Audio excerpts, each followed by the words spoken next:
Bonjour à tous, Franck Muller à Lyon.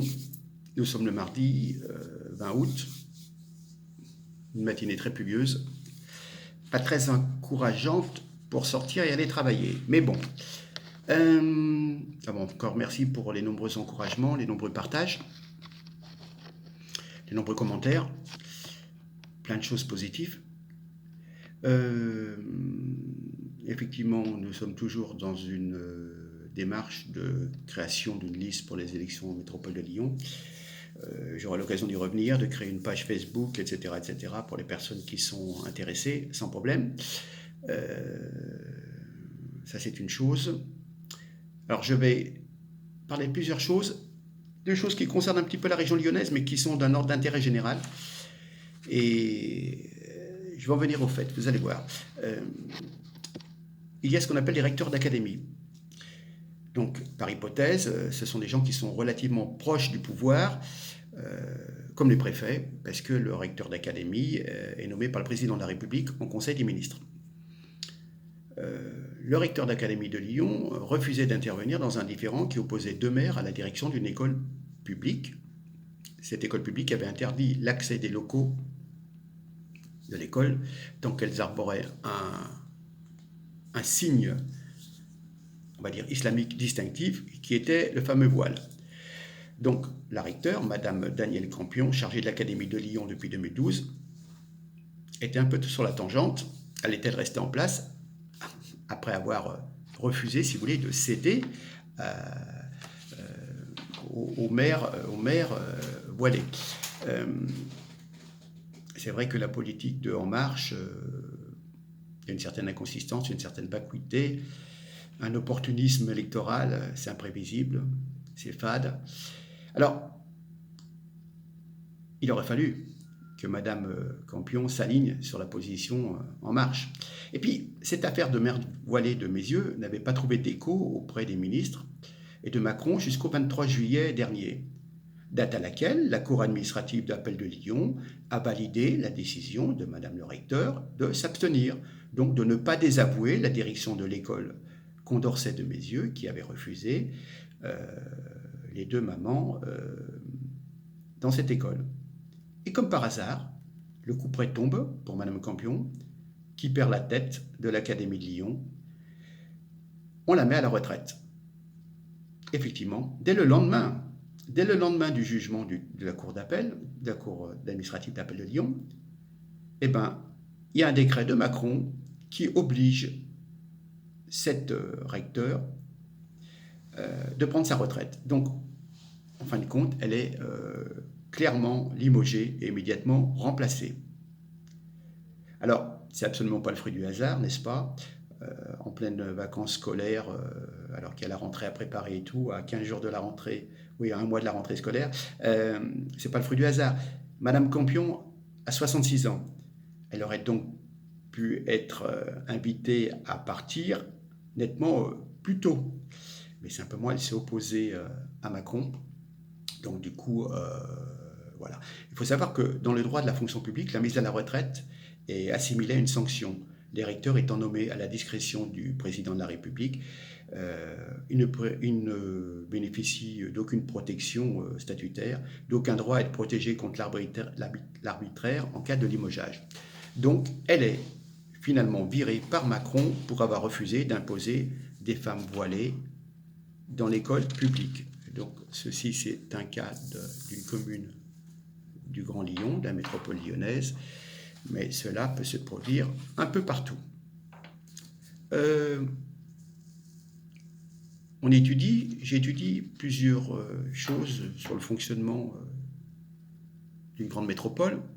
Et puis on s'est aperçu que, vous savez, il y a la police nationale, qui est de moins en moins présente, et la police municipale.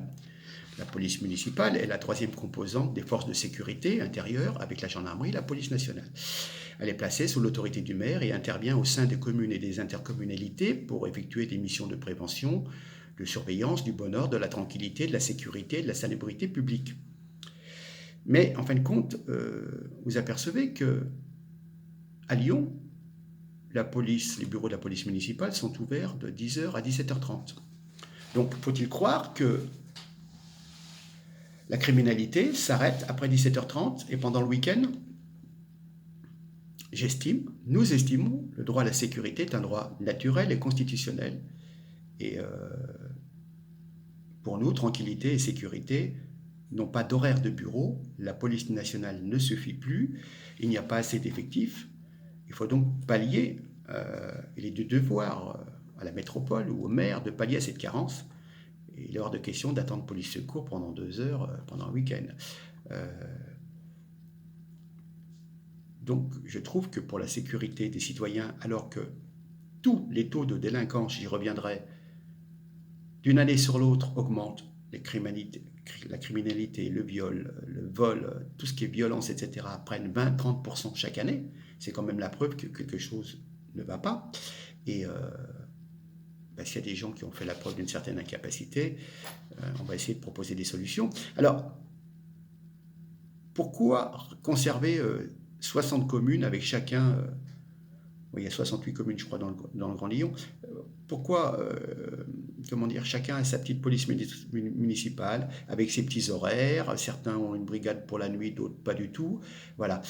Ne pourrait-on pas pallier à l'absence de police nationale ou enfin à la faible présence de la police nationale en mettant une police municipale, une fusion, une police métropolitaine dotée de moyens renforcés sur le terrain 24 heures sur 24.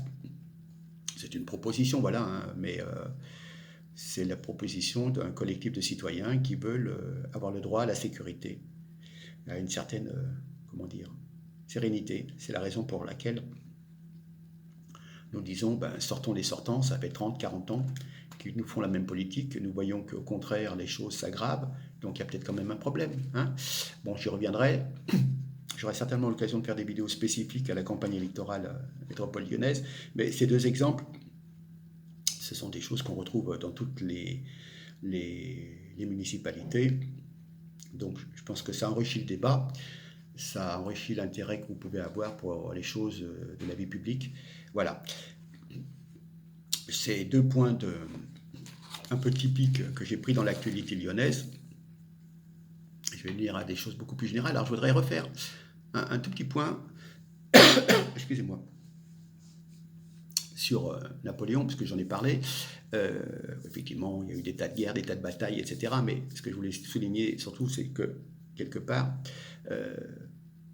les guerres, qu'elles soient menées par des rois, ou par des empereurs, ou par Napoléon, c'est toujours horrible, il y a toujours des tas de morts, et que ce soit l'empereur d'Autriche, le roi de Prusse, l'empereur de Russie, c'était la même chose. Et puis ils sont venus aussi, une fois que Napoléon était au pouvoir, qu'il était couronné empereur, ce sont quand même eux qui, chaque fois, alors qu'ils voulaient simplement, à un moment, positionner ses troupes pour envahir l'Angleterre, notre vieil ennemi traditionnel, ce sont quand même eux qui sont venus chercher des poux dans la tête, et l'armée qu'il avait positionnée à Boulogne pour aller envahir l'Angleterre, il lui a fait faire un mouvement de retour, ils sont partis du côté de l'Est, et ça a donné, un an après le sacre, Austerlitz, en 1805. Alors, ce que je veux dire, c'est, au niveau de l'organisation de l'État, ce qui était important à retenir, la barbarie, et l'armée, la guerre, etc. Ce que je veux dire par là, c'est que la France était complètement affaiblie, exsangue, voilà, il n'y avait plus de structure. Il accède au pouvoir, il y a la guerre extérieure, il y a une guerre intérieure, des finances à sec, une désorganisation complète de l'appareil d'État. Plus de 100 000 Français sont encore en émigration. En 2 ans, tout est en voie d'être résolu par l'idée de la synthèse possible entre l'ancien et le nouveau régime, par l'action, par le sens de la décision, par la rigueur de gestion des hommes et des choses. Napoléon est l'homme de l'égalité, de la non-confessionnalité de l'État, de la rigueur administrative et financière, de l'autorité, une autorité forte, effectivement, du gouvernement qui fait vraiment ce qu'il dit. C'est pour la raison qu'il y a eu, 70 000 livres sur lui. Donc nous sommes marqués par ça. C'est la base d'un État moderne. Comme je vous ai dit, centraliser les préfets, les sous-préfets, etc. Je veux dire, tout, et voilà.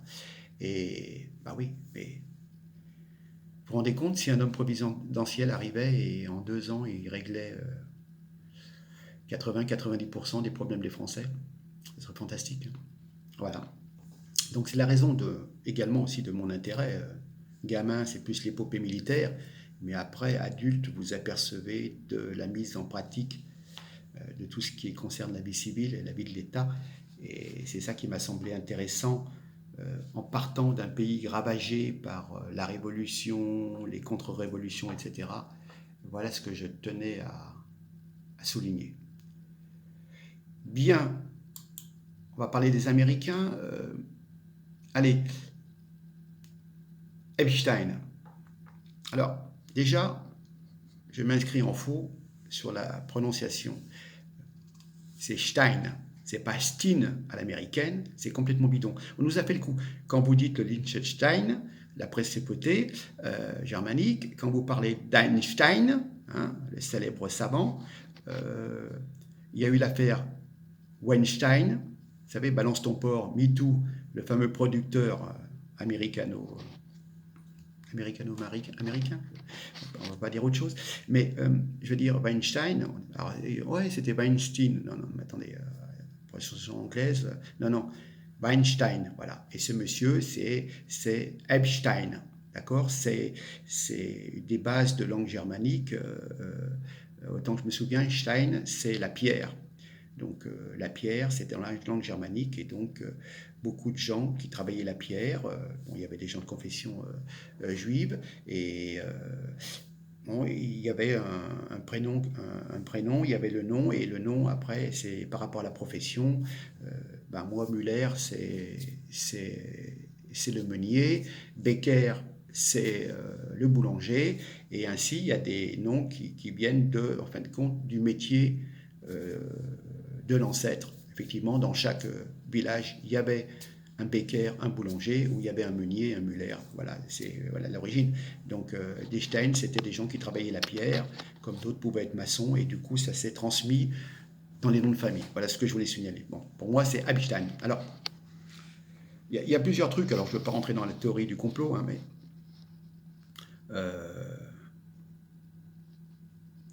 les uns, ils ont traîné au niveau de l'autopsie. Est-il vraiment pour déterminer la cause du décès? Enfin, bon, il est pendu, il n'est pas pendu, mais enfin, bon, voilà. Déjà, ils ont mis quand même un certain temps, c'était un peu trouble et tout, c'était pas clair. Bon, on peut se poser la question. Bon, ça, c'est un point de détail. Hein. Mais où sont les enregistrements des caméras de surveillance? On nous a dit qu'aucune caméra ne filmait ce qui se passait dans la cellule d'Epstein, mais que certaines caméras filmaient les portes de chaque cellule.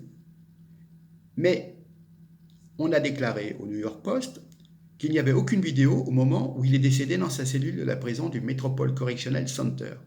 C'est-à-dire qu'en fin de compte, on n'est pas capable, avec les vidéos du couloir, de savoir si quelqu'un est rentré éventuellement pour le pendre. Ça, c'est quand même fantastique. Quelqu'un, un prisonnier comme ça, célèbre et qui a beaucoup d'informations à transmettre, les caméras, il n'y a pas de vidéo.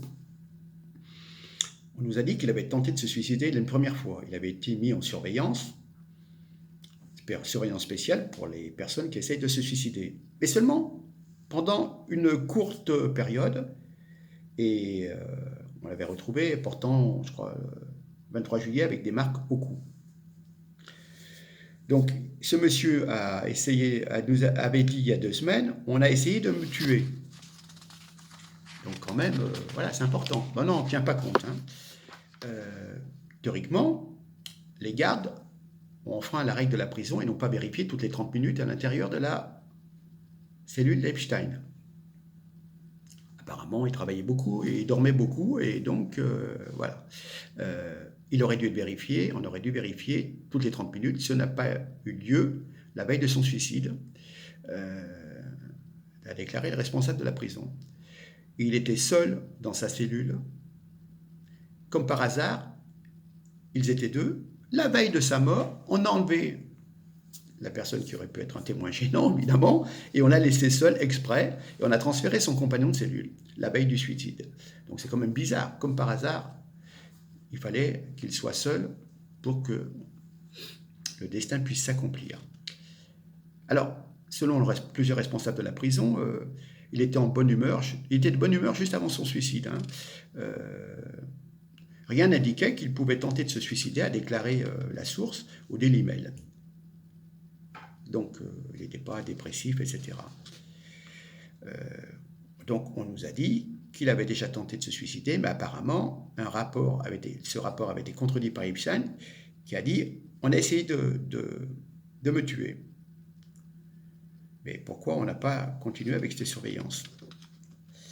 Alors, ce qui est très très bizarre, et en dernier, c'est quand même, voilà, comment Epstein pourrait-il se suicider dans une prison où les cellules ont spécialement été conçues pour empêcher que cela ne se produise? Selon d'anciens détenus de cet établissement, toujours interviewés par New York Post, Epstein n'aurait aucun moyen de se pendre. Il n'y a aucun moyen que cet homme se soit tué. C'est impossible. Entre le sol et le plafond, il y a comme 8 ou 9 pieds. C'est-à-dire qu'il y a minimum 2,40 m à 2,80 m de hauteur. Donc, je pense que tout ce qui est mobilier, table, etc., est fait d'une certaine façon que l'on ne puisse pas monter pour aller se pendre à un crochet. Et voilà. Enfin, bon, c'est un prisonnier qui a passé quelques années dans cette prison, donc je pense qu'il doit savoir ce qu'il dit. Bon. Voilà. Bon, ça n'a pas fini de faire beaucoup de commentaires. Je voudrais revenir sur Alstom. Parce qu'Alstom, on va avoir des nouvelles On va avoir des nouvelles pour Alstom au mois de septembre, parce qu'il y a un délai de 3 mois, vous allez comprendre. Alors, je tiens quand même à apporter des précisions, parce que personne ne vous le dit, bien sûr. Il y a une association de lutte anticorruption qui s'appelle Anticor, qui a déposé une plainte le 17 juillet auprès du parquet de Paris pour corruption et détournement de fonds publics dans l'affaire de la vente d'Alstom Énergie à General Electric. L'association, écoutez bien, se demande notamment pourquoi l'ancien PDG d'Alstom, Patrick Cron, n'a pas été poursuivi en France alors qu'il a plaidé coupable pour corruption aux États-Unis. Compliqué. Alors, comme par hasard, l'annonce est tombée mardi 28 mai, 2 jours après les élections européennes. General Electric, la multinationale américaine qui a racheté Alstom Energy il y a 4 ans, s'apprêtait à supprimer 1055 emplois à Belfort. Mais comment est-on arrivé là? En étant arrivé là, c'est presque un film d'espionnage, vous allez comprendre. FBI, justice américaine, pot de vin, corruption, financement de la campagne d'Emmanuel Macron. En 2014, Alstom est une entreprise florissante, réputée. Elle est plus petite que ses concurrents directs et doit envisager des rapprochements. Mais elle a 50 milliards d'euros de contrats devant elle, soit 10 ans de commandes pour faire fonctionner les usines et donner du travail aux salariés. Bref, il n'y a absolument pas le feu pour vendre cette société. Mais pour obtenir ces contrats, Alstom a versé aussi des pots de vin partout sur la planète pendant 10 ans. Au moment de la vente à General Electric, Alstom est donc poursuivi depuis des années pour corruption par le Department of Justice, une juridiction très spéciale des États-Unis qui dépend de la Maison-Blanche, un instrument de guerre économique. Dans le viseur de ce Department of Justice se trouve un personnage central de cette affaire, Patrick Cron. En tant que PDG d'Alstom depuis 2003, Patrick Cron est tenu pour responsable par les Américains de cette vaste entreprise de corruption et fait face à de très lourdes sanctions. Cette possible peine de prison, une énorme amende qui mettrait Alstom à plat. Pour lui faire peur et tenter de le faire chanter, la justice américaine va même jusqu'à emprisonner un de ses proches collaborateurs, monsieur Pierucci. Donc, qui restera, je crois, 2 ans. Hein. On en a très peu parlé, je crois que ce monsieur a fait un livre. En somme, l'enquête de la justice américaine va être utilisée pour contraindre Patrick Cron à vendre Alstom à son concurrent américain General Electric, donc du pur et simple racket à l'image habituelle des affaires économiques américaines. Alors, l'histoire ne s'arrête pas là, justement, parce qu'il y a une commission d'enquête parlementaire présidée par Olivier Marleix, député Les Républicains de l'Eure, qui a soulevé l'année dernière de très lourds soupçons. Outre le chantage exercé par la justice américaine, le président de la commission d'enquête soupçonne que cette vente d'Alstom Énergie a joué un rôle dans le financement de la campagne présidentielle d'Emmanuel Macron en 2017, car c'est Emmanuel Macron qui, en novembre 2014, alors qu'il est ministre de l'économie, autorise la vente d'Alstom. Et pour une telle transaction à plusieurs milliards de dollars, il y a des bataillons de banquiers, d'avocats d'affaires et de communicants qui sont engagés par les deux entreprises. Mais il est très curieux, selon Olivier Marlex, le député LR, de retrouver dans la liste des donateurs d'En Marche des personnes qui justement étaient intéressées directement ou indirectement à la vente d'Alstom Énergie. Donc, il y a eu un retour, et cela pourrait s'interpréter pour lui comme un pacte de corruption. Donc il a signalé l'affaire le 17 janvier au procureur, il a signalé ses graves soupçons, qui est quand même la conclusion de 6 mois d'enquête parlementaire et de dizaines d'auditions. La justice a pris au sérieux quand même. L'Office central de lutte contre la corruption de Nanterre a ouvert une enquête. Olivier Marlex a été entendu le 29 mai dernier par la justice. Et donc vous apercevez que les bénéficiaires de cette vente d'Alstom se sont retrouvés également donateurs de Macron et d'En Marche.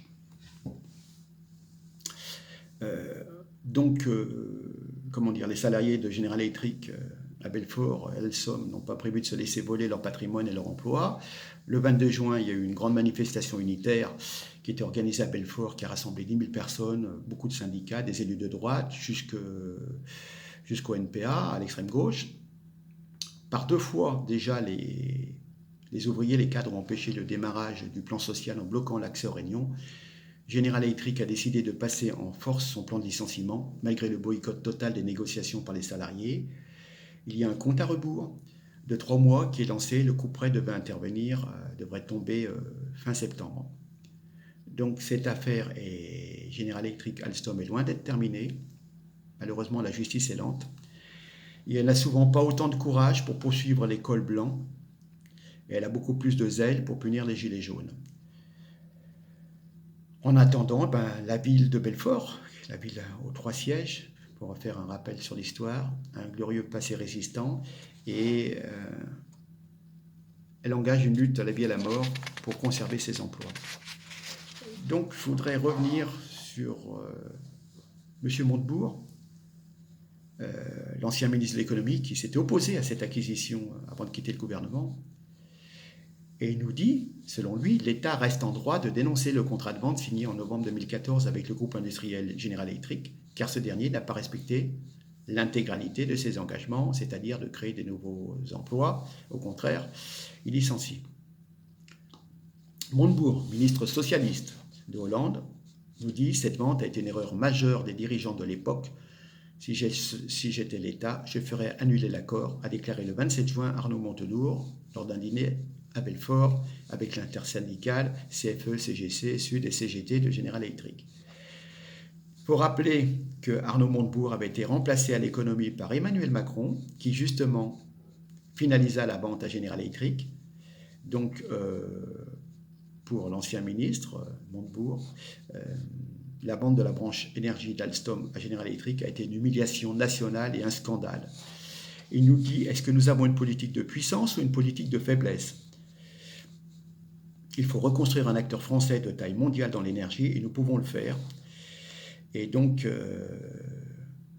Arnaud Montebourg avait déjà appelé le 14 juin sur France Inter à racheter des parties d'Alstom.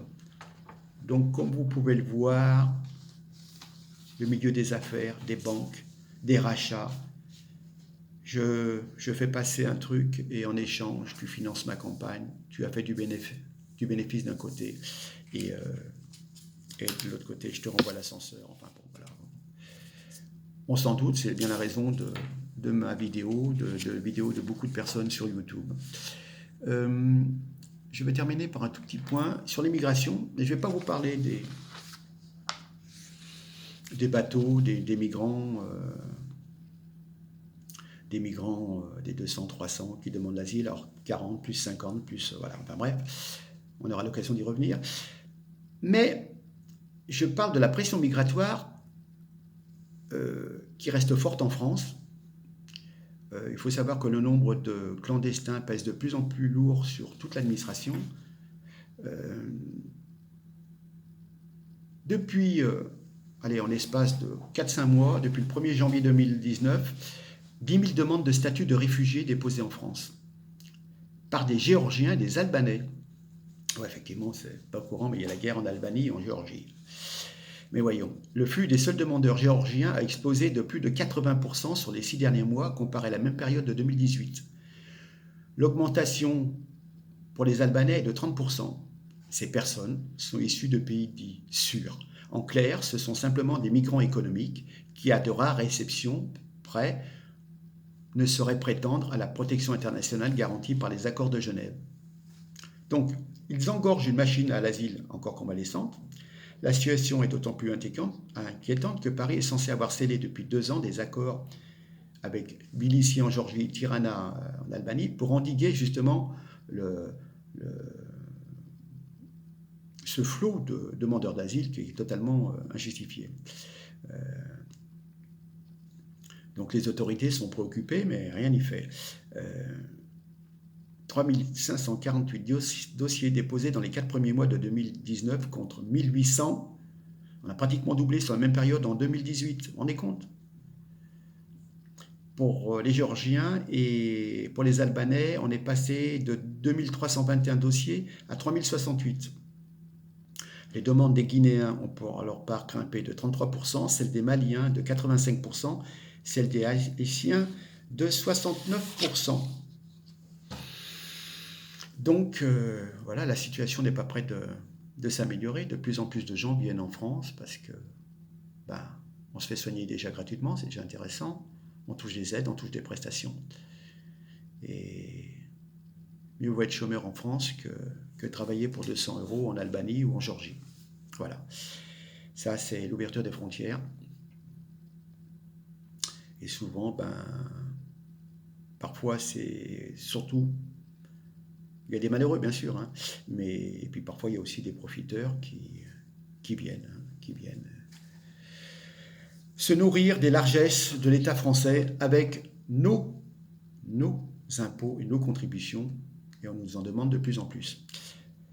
Sur ce, je vous laisse, je vous remercie pour m'avoir accueilli chez vous.